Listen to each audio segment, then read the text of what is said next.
এটা আমরা সকল জায়গায় আমাদের যে কার্যক্রমগুলো আছে, যে পদক্ষেপগুলো আমরা ঈদ যাত্রাকে নির্বিঘ্ন করার জন্য নিয়েছি, সেই কাজটি ঠিকঠাক মতো হচ্ছে কিনা আমরা কিন্তু আমাদের জায়গা থেকে মনিটরিং করছি, এবং প্রত্যেকটা কাজ ঠিক হয়েছে কিনা আমরা একাধিকবার প্রত্যেকটা জায়গায় গিয়েছি। আপনার এখানেও একাধিকবার এসেছি, আজকেও এসেছি, যদি প্রয়োজন হয় আবার আসবো।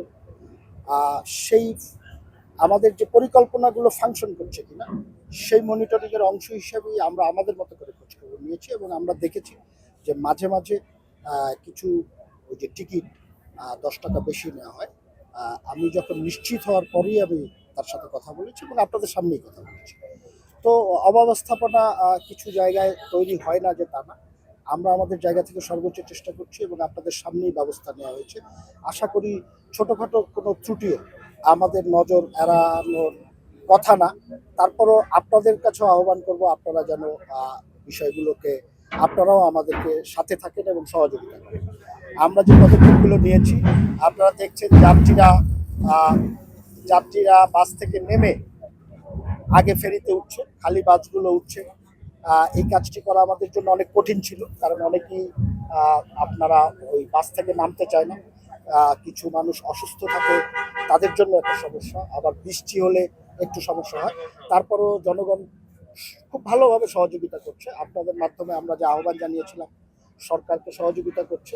এখন পর্যন্ত সব ঠিকঠাক আছে, কারণ আমি যা দেখছি আপনিও তাই দেখছেন। আমরা শুধু আমাদের কর্মকর্তারা যারা ডিউটি করছে তা না, তার বাইরেও আমরা কিন্তু লোক রাখছি, যাতে বিষয়গুলো আমাদের নজর না এড়ায়।